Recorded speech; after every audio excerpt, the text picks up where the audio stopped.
Hello everyone, मैं हूं सायन और आप सभी लोग का स्वागत है फिजिक्स विद सायन के एक नए वीडियो में।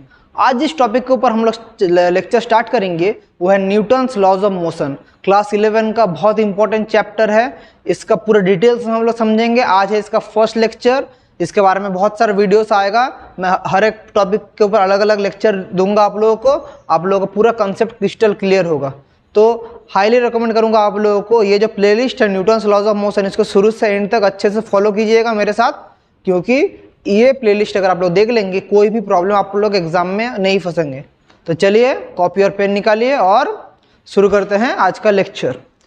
तो डायरेक्ट लॉ लिखने से पहले आप लोगों को थोड़ा ब्रीफ हिस्ट्री बताता हूँ। अब सभी लोगों को सर आइजैक न्यूटन के बारे में पता है। सर आइजैक न्यूटन, इनके बारे में आप लोगों को तो एप्पल का स्टोरी पता ही है जहाँ से ग्रेविटेशन डिस्कवर हुआ था, लेकिन आज हम लोग ग्रेविटेशन के बारे में डिस्कस नहीं करेंगे। आज हम लोग सर आइजैक न्यूटन का दिया हुआ और एक लॉ जो कि न्यूटन्स लॉज ऑफ मोशन है उसके बारे में हम लोग डिस्कस करेंगे। तो साल था 1867, साल था 1867, ओ सॉरी 1867 नहीं, 1687 साल था। तो सर आइजैक न्यूटन ने क्या किया था 1687 में, उन्होंने एक बुक लिखा था जिसका नाम था प्रिंसिपिया। प्रिंसिपिया, और ये बुक में सर आइजैक न्यूटन ने अपने इस बुक में क्या लिखे थे, 3 लॉज ऑफ मोशन उन्होंने दिया। उन्होंने इस बुक में क्या दिया, 3 लॉज ऑफ मोशन, जिसके बारे में हम लोग इस चैप्टर में पढ़ेंगे। और ये 3 लॉज ऑफ मोशन क्या डिस्क्राइब करता है, एक पार्टिकल का मोशन डिस्क्राइब करेगा, कैसे मोशन होगा, कॉज ऑफ मोशन, सब कुछ डिस्कस करेगा ये 3 लॉज ऑफ मोशन। लेकिन मजे का बात यह है कि ये 3 लॉज ऑफ मोशन हम लोग प्रूव नहीं कर पाए। ये लॉज ऑफ मोशन प्रूव नहीं कर पाए। उस टाइम में जो फिजिक्स का जो थ्योरीज था, सर आइजैक न्यूटन का टाइम में जो फिजिक्स का थ्योरीज था, तब ये लॉज को प्रूव किया नहीं जा सकता था। लेकिन इन लॉज का अप्लाई करके हमें बहुत अच्छा रिजल्ट मिला था। मतलब this laws were not proved at the time of Sir Isaac Newton, but in laws का अप्लाई करके हम जो हमें रिजल्ट मिल रहा था वो एकदम एक्यूरेट रिजल्ट था। तो यही था सर आइजैक न्यूटन का महानता कि उनका लॉज उन्होंने जो प्रेडिक्ट किया था बिना किसी प्रूफ का, लेकिन वो लॉ अप्लाई करके हम रियल लाइफ में सेम टू सेम रिजल्ट देख पा रहे थे। तो यहीं से सर आइजैक न्यूटन का लॉज का वैलिडेशन मिला। और तभी के स्टूडेंट्स से लेकर आज तक के स्टूडेंट्स इन 3 लॉज ऑफ मोशन के ऊपर ही मोशन स्टडी करने में बहुत डिपेंडेंट है। और ये जो स्टडी हम लोग करेंगे सर आइजैक न्यूटन का जो लॉज ऑफ मोशन है, इस ब्रांच का नाम है काइनेटिक्स। मैंने आप लोगों को जब काइनेमेटिक्स पढ़ाया था, काइनेमेटिक्स के लेक्चर में मैंने आप लोगों को बोला था कि कैसे एक बॉडी जब सिर्फ मोशन के ऊपर काम करेगा, कॉज ऑफ मोशन नहीं, तब उसको बोलते काइनेमेटिक्स। मैं काइनेमेटिक्स के लेक्चर्स में आप लोगों को मैंने बताया था। लेकिन अगर बॉडी का कॉज ऑफ मोशन भी इन्वॉल्व है तब उस ब्रांच को हम लोग बोलेंगे काइनेटिक्स। तो आज हम लोग जिस टॉपिक के ऊपर स्टार्ट करने जा रहे lecture, that is all about kinetics. So I hope so आप लोगों को बहुत मजा लगेगा आज के लेक्चर में।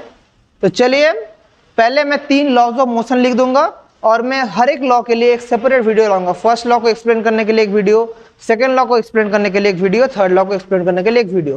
पहले हम लोग न्यूटन्स के 3 जो लॉ है, सर आइजैक न्यूटन के 3 लॉज ऑफ मोशन है, उसको हम लोग लिख लेते हैं। आज से इस वीडियो में हम लोग लॉ नंबर 1 के बारे में पढ़ेंगे। सो जो लॉ 1 है वो कहता है every object tends to be in rest और in uniform motion in a straight line unless an external force is applied on that object to change its state of motion।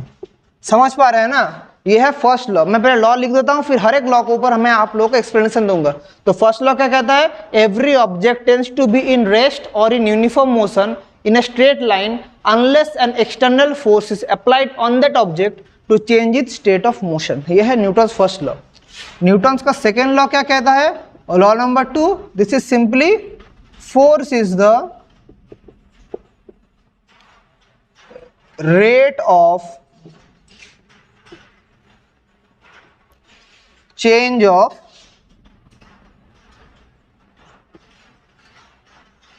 momentum.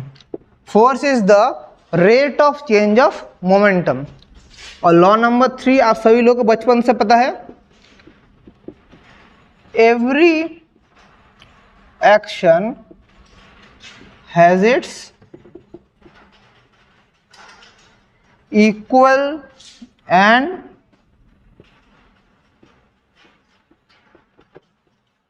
opposite reaction. Every action has its equal and opposite reaction. Camera में आ रहा है? मैं थोड़ा check कर लेता हूँ camera में. हाँ, कैमरा में एकदम बढ़िया आ रहा है. तो ये 3 तो लॉ थे सर आइजैक न्यूटन के लॉज ऑफ मोशन. आज इस वीडियो में हम लोग डिस्कस करने वाले हैं लॉ नंबर 1 के बारे में. तो इसको कॉपी में नोट डाउन कर लीजिए या स्क्रीनशॉट ले लीजिए. मैं आप लोगों को 3 सेकंड का टाइम देता हूँ. 1 2 3 डन. सो चलिए आज हम लोग स्टडी करेंगे लॉ नंबर 1 का. लॉ नंबर 1 क्या कहता है? लॉ नंबर 1 कहता है every object tends to be in rest और uniform motion in a straight line unless an external. मतलब जो ऑब्जेक्ट रेस्ट में है वो रेस्ट में ही रहेगा, जो ऑब्जेक्ट मोशन में है वो मोशन में ही रहेगा जब तक मैं बाहर से एक एक्सटर्नल फोर्स ना दूं. मतलब यहाँ पर अगर सोचिए इधर एक बॉक्स है, इधर अगर इसका रेस्ट में है तो रेस्ट में रहेगा ही, रेस्ट में रहेगा, आजीवन रहेगा रेस्ट में जब तक मैं ना एक बाहर से एक्सटर्नल फोर्स दूं इसको मोशन में जाने के लिए. सिमिलरली इधर एक बॉल मोशन में है, ये मोशन में जाता ही रहेगा अनटिल एंड अनलेस मैं अपोजिट डायरेक्शन में फोर्स देके उसको रोकूं. मतलब जो रेस्ट में जो ऑब्जेक्ट बैठी है, जो बोर्ड है, ये बोर्ड इधर रेस्ट में रहेगा ही जब तक ना मैं इस बोर्ड को खोल के हटाऊं. तो मैं क्या इसको एक्सटर्नल फोर्स अप्लाई किया. मैं जब गाड़ी चला रहा हूँ गाड़ी मेरा चलता ही रहेगा जब तक मैं ब्रेक ना दबा के उस गाड़ी को एक्सटर्नल फोर्स देके उसको रोकूं. ये समझिए फर्स्ट लॉ का समझिए. और ये फर्स्ट लॉ जो है, फर्स्ट लॉ में हमारा एक बहुत इंपॉर्टेंट कॉन्सेप्ट आता है जो है कॉन्सेप्ट ऑफ इनर्शिया. और inertial frame of reference, non inertial frame of reference, इन सब के बारे में हमने ऑलरेडी डिस्कस करके आ चुके हैं मेरे काइनेमेटिक्स के लेक्चर में. अगर आप लोग वो लेक्चर्स मिस कर दिए, मैं आप लोग को हाईली रिकमेंड करूंगा उन लेक्चर्स को देख के आइए. कुछ भी नहीं करना पड़ेगा, यूट्यूब में जाकर सर्च कीजिएगा physics with science kinematics lecture आ जाएगा. तो उधर हमने इनर्शियल फ्रेम, मैंने क्या बोला था इनर्शियल फ्रेम में, इनर्शियल फ्रेम जहाँ पर जो मेरा ऑब्जेक्ट मूव करेगा उसका कोई एक्सीलरेशन नहीं होगा, उसमें से यूनिफॉर्म मोशन होगा. मतलब एक्सीलरेशन इज 0. और नॉन इनर्शियल में क्या होगा? एक्सीलरेटेड मोशन होगा. डिटेल्स में मेरे उस वीडियो में है, मैं आप लोगों को रिकमेंड करूंगा. सो ये जो मेरा फर्स्ट लॉ है, यहाँ पर इनर्शिया का बहुत ज्यादा इफेक्ट होता है. मतलब इनर्शिया का इफेक्ट होता है मतलब बॉडी मेरा जो रेस्ट में है वो रेस्ट में ही रह रहा है, that is called inertia of rest. 2 type का इनर्शिया होता है. अच्छे से देखिए मैं क्या बोल रहा हूँ. 2 टाइप का इनर्शिया होता है.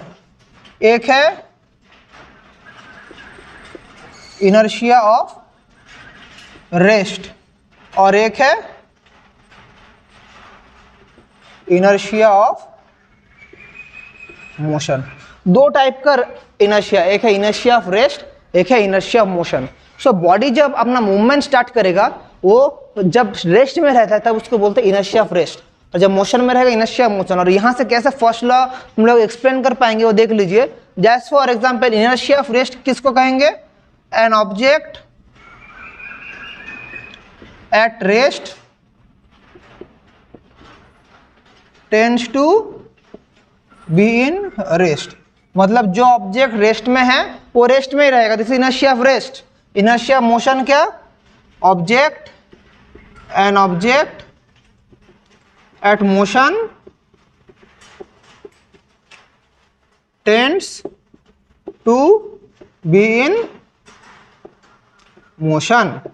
मतलब जो ऑब्जेक्ट रेस्ट में रहेगा वो रेस्ट में ही रहेगा, जो ऑब्जेक्ट मोशन में रहेगा वो मोशन में रहेगा. This is inertia of rest, this inertia of motion. Example क्या है?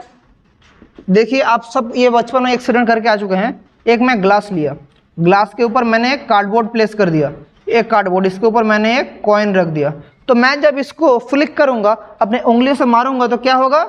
क्या होगा मेरा, देखिए क्या होगा, ये जो मैं फ्लिक कर दिया हाथ से तो मेरा कार्डबोर्ड तो चल गया इस तरफ, लेकिन मेरा कॉइन यहाँ से धीरे धीरे नीचे आके गिर गया। क्यों? क्योंकि मैंने जब इसको मोशन स्टार्ट किया, लेकिन ये कॉइन मेरा किस में था, ये कॉइन मेरा था इनर्शिया ऑफ रेस्ट में था। ये कॉइन किस में था, इनर्शिया ऑफ रेस्ट में। इसलिए मैंने जब इसको फ्लिक करके मार दिया, कार्डबोर्ड तो मोशन में आ गया, लेकिन ये अपने इनर्शिया ऑफ रेस्ट के लिए नीचे आके गिर गया। सिमिलरली और इसका क्या क्या एग्जाम्पल है, इसका और एक एग्जाम्पल आप लोग सोच लीजिए। अब जब कोई कपड़ा बहुत गंदा कपड़ा साफ करते हैं, तो ये भी एक कपड़े तो क्या करते हैं, ऐसे करके आप लोग वॉश, मतलब ऐसे करके आप लोग शेक करते हैं, ऐसे करते हैं कपड़ा को वॉश करने, मतलब साफ करने के लिए। तो क्या होता है, देखिए ये कपड़ा में जो डस्ट पार्टिकल्स है वो है इनर्शिया ऑफ रेस्ट में, लेकिन जब मैं इसको ऐसे शेक करता हूँ तो ये इनर्शिया ऑफ रेस्ट में जो डस्ट पार्टिकल हो तो रेस्ट में रहता है, लेकिन ये मेरा कपड़ा मोशन में आ गया। सो क्या होता है, जो डस्ट पार्टिकल्स है इनर्शिया ऑफ रेस्ट में गिर जाता है नीचे और ये मोशन में अलग हो जाता है। ऐसा और भी बहुत सारा प्रैक्टिकल एग्जाम्पल है। जैसे और क्या एग्जाम्पल है इनर्शिया ऑफ रेस्ट का, आप लोग जानते होंगे कि अगर आप लोग किसी जगह में खड़े हैं, कोई प्लेन में आप लोग खड़े हैं, कोई आके आपको अचानक धक्का मार दिया तो क्या होगा, आप अचानक क्या होगा, ऑपोजिट डायरेक्शन में गिर जाएंगे, क्योंकि आपका बॉडी तब किस में था, इनर्शिया ऑफ रेस्ट में। सिमिलर चीज और भी बहुत सारा इसका एग्जाम्पल है। कितना एग्जाम्पल आप लेंगे, एक आप लोग कोई अगर सडनली अगर आप इधर एक बस में हैं, ये है एक बस, ये है एक बस में आप खड़े हैं, रेस्ट में है, इस एक बस है रेस्ट में है। सडनली अगर बस मूवमेंट स्टार्ट करे, आपका बॉडी पीछे बैकवर्ड लीन हो जाता है ना, मतलब बस में पकड़ के खड़े हैं, रेस्ट में है बस स्टॉप में, सडनली बस स्टार्ट किया, बस जाना, तो आपका बॉडी ऐसा बैकवर्ड मोशन हो जाता है ना। वो क्यों? क्योंकि आपका जब बस का मोशन स्टार्ट हुआ, आपका जो बॉडी का अपर पार्ट था, वो है इनर्शिया ऑफ रेस्ट में, लेकिन आपका बॉडी का जो डाउनवर्ड पार्ट है that is in contact with the bus, वो क्या हो जाता है, इनर्शिया ऑफ मोशन में ट्रांसफर हो जाता है, मतलब इसमें मोशन आ जाता है, इसलिए मेरा बॉडी लीन्स बैकवर्ड हो जाता है। ये सब किसका एग्जाम्पल है, इनर्शिया ऑफ रेस्ट का। सिमिलरली इनर्शिया ऑफ मोशन का क्या क्या एग्जाम्पल है, जब फैन चलता है, एक फैन घूमता है तो क्या इनर्शिया मोशन में है। अभी आप लोग स्विच बंद कर दें तो स्विच बंद करने का साथ ही साथ क्या फैन रुक जाता है, नहीं रुकता है, क्योंकि जो मेरा इनर्शिया ऑफ मोशन है, मैं क्या बोल रहा हूँ, ये आपका सोच लीजिए एक फैन है, ये आपका एक फैन है। सो ये फैन घूम रहा है, ये फैन घूम रहा है, सडनली स्विच आप ऑफ कर दिए तो क्या हुआ, मेरा फैन में करंट जाना बंद हो गया, फैन स्विच ऑफ हो गया। लेकिन स्विच ऑफ होने के बाद भी फैन घूमता रहता है थोड़ी देर के लिए। वो क्यों घूमता है, that is because of the inertia of motion. आप साइकिल जब चलाते हैं, साइकिलिस्ट पैडल करना छोड़ देता है, फिर भी साइकिल आगे बढ़ता रहता है, क्यों? क्योंकि साइकिल पहले से इनर्शिया ऑफ मोशन में है, थोड़ी देर चलने के बाद साइकिल रुकता है। आप गाड़ी चला के जा रहे हैं, गाड़ी का आप लोग स्टार्ट बंद कर दिए, फिर भी गाड़ी रोल करके आगे बढ़ता है, क्योंकि गाड़ी मेरा पहले से इनर्शिया ऑफ मोशन में था, बंद कर दिया फिर भी गाड़ी आगे जाएगा। ये सब कॉन्सेप्ट समझिए, क्या है इनर्शिया ऑफ मोशन, कॉन्सेप्ट को समझिए। और सिमिलर चीज ये बस का एग्जाम्पल ही मैं अगर फिर से लूँ, तो अगर मेरा अभी ये बस मेरा अभी पहले से मोशन में है, मेरा बस पहले से मोशन में है, वेलोसिटी v के साथ मोशन में है, तो सडनली अगर अभी बस ब्रेक करे, मेरा बॉडी आगे चल जाता है। क्यों आगे चल जाता है? आप लोग बस में जा रहे, बस जा रहा है, सडनली बस ब्रेक करे तो आप लोग आगे ऐसे करके गिर जाते हैं। तो क्यों होता है ये होता है क्योंकि जब बस सडनली ब्रेक करता है, मेरा बॉडी का अपर पार्ट तो क्या है, इनर्शिया मोशन में है, क्योंकि बस के साथ इनर्शिया मोशन में जा रहा है। लेकिन सडनली जब ब्रेक किया, मेरा बॉडी का जो लोअर पार्ट जो कि कांटेक्ट विद द ग्राउंड था बस का, वो क्या है, रेस्ट में आ गया। लेकिन मेरा बॉडी का अपर पार्ट तो फिर से मोशन में था, बॉडी का अपर पार्ट इनर्शिया मोशन में था, इसलिए मेरा पैर रुक गया, मेरा बॉडी आगे चल गया। That is why this happens. ये सब रियल लाइफ में आप सबको फेस करके आ चुके हैं, लेकिन ऐसे आप लोग सोचे नहीं थे। इसको सोचिए, फर्स्ट लॉ का क्या क्या अप्लाई है, न्यूटन फर्स्ट लॉ, कैसे न्यूटन ने फर्स्ट लॉ किया।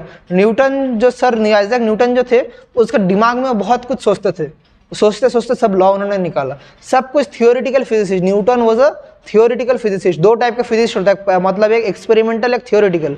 Sir Albert Einstein, sir Isaac Newton, ये सब कोई क्या थे, ये सब थे थियोरिटिकल फिजिसिस्ट। इन्होंने सब थ्योरी दिया, इनको अपने हाथों से वो प्रैक्टिस करके नहीं किया, वो सब थ्योरी प्रेडिक्ट किया। सर आइजैक न्यूटन ने, सर एल्बर्ट आइंस्टाइन ने, सब ने थियोरिटिकल फिजिसिस्ट। तो समझ पा रहे हैं अपने दिमाग में कैसा टाइप का इमेजिनेशन पावर था उन दोनों का। तो ऐसे ही so this is all the concept of inertia. तो इनर्शिया का कॉन्सेप्ट आपको एग्जाम पॉइंट ऑफ व्यू से भी इंपॉर्टेंट, रियल लाइफ में भी अभी जब फेस करेंगे वेरियस टाइप का चीज़, तभी इनर्शिया का कॉन्सेप्ट बहुत इंपॉर्टेंट है। अब यहाँ से हमें देखना पड़ेगा mass as a measure of inertia, mass as a measure of inertia, and this is the very important concept of first law. Mass is a mass as a concept of inertia और mass as ए inertia. मास क्या inertia है? मास क्या inertia है? मास मतलब क्या? किसी object का एक फंडामेंटल प्रॉपर्टी जो उसका मतलब स्पेस ऑक्यूपाई करेगा, उसमें एक मास होता है। सो मास का क्या एप्लीकेशन, देखिए मैं एग्जांपल दे रहा हूँ। ये सोचिए आपका एक आयरन बॉल है, ये है एक आयरन बॉल, और ये सोचिए एक वुडन बॉल। एक आयरन बॉल है, एक वुडन बॉल है। दोनों को मैं अगर फोर्स अप्लाई करूं, दोनों में अगर मैं इक्वल फोर्स अप्लाई करूं, कौन ज्यादा दूर जाएगा? और इसका मास है m1, इसका मास है m2। हम लोग जानते हैं m2 ग्रेटर देन हम लोग जानते हैं m1 ग्रेटर देन m2, मतलब mass of iron ball is greater than the mass of wooden ball. तो जब मैं दोनों में इक्वल फोर्स अप्लाई करूं, मेरा जो वुडन बॉल है वो ज्यादा दूर जाएगा। मतलब फोर्स अप्लाई करूं, यह आके इधर आके रुक गया, ये पॉइंट ए है, पॉइंट A1 में ए डैश में आके रुक गया, लेकिन मेरा जो ये वाला था ये ज्यादा दूर जाके रुका। ये पॉइंट अगर B था, ये पॉइंट B डैश में आके रुका, तो ज्यादा डिस्टेंस गया, क्योंकि फोर्स में सेम अप्लाई कर रहा था, लेकिन एक थोड़ा डिस्टेंस गया। ज्यादा डिस्टेंस क्यों गया? क्योंकि जब मैं फोर्स अप्लाई कर रहा था तब क्या हो रहा था, इसका मास ज्यादा है बोल के मेरा ज्यादा दूर नहीं जा पा रहा था, इसका मास कम है बोल के ज्यादा दूर जा रहा था। तो एक मास का बहुत बड़ा रोल है किसका? इनर्शिया में। किसका मोशन कितना ज्यादा होगा, किसका सबसे ज्यादा रोल है? मास का। सिमिलरली अगर एक साइकिलिस्ट साइकिल चलाता है, एक बाइकर बाइक चला रहा है, तो किसका ब्रेक में ज्यादा पावर होना चाहिए उसको रोकने के लिए? किसको ज्यादा फोर्स अप्लाई करना पड़ेगा? जो है बाइक में, क्योंकि साइकिलिस्ट जो ब्रेक अप्लाई करेगा उसका फोर्स बहुत कम होगा, जो एक बाइकर है वो ब्रेक अप्लाई करेगा। सिमिलरली एक बाइकर बाइक में जा रहा है और एक ट्रक ड्राइवर ट्रक चला रहा है, किसको ज्यादा फोर्स अप्लाई करना पड़ेगा? ट्रक ड्राइवर को ज्यादा फोर्स अप्लाई करना पड़ेगा ट्रक को रोकने के लिए। ये सभी क्या है? Consequence of the first law of motion. तो यही था, एकदम थियोरेटिकल चीज है फर्स्ट लॉ ऑफ मोशन, एकदम इजी चीज। और एक चीज लास्ट में आप लोग को एक स्टोरी बोल के आप लोग एंड करूंगा कि हमारे यूनिवर्स में एब्सोल्यूट रेस्ट या एब्सोल्यूट मोशन बोल के कोई चीज नहीं होता। एब्सोल्यूट रेस्ट और एब्सोल्यूट मोशन करके कुछ नहीं होता। क्योंकि देखिए मैं आपको थोड़ी देर बोल रहा था ना, ये ऑब्जेक्ट जो रेस्ट में है रेस्ट में ही रहेगा, लेकिन जब आप लोग अगर एक बहुत बड़े वर्ल्ड के रेस्पेक्ट में सोचे, अगर अर्थ के रेस्पेक्ट में ये क्या रेस्ट है? अर्थ तो हमारा रिवॉल्व कर रहा है। ये ऑब्जेक्ट तो मेरा, ये जो अर्थ है ये मेरा अर्थ है, अर्थ में किसी जगह में ऑब्जेक्ट प्लेस है, ये अर्थ तो खुद रिवॉल्व कर रहा है सन का, तो ये तो एब्सोल्यूट रेस्ट में नहीं है। तो सिमिलरली अगर ऑब्जेक्ट कोई मोशन में है, सो यहाँ से हम लोग क्या कह सकते हैं?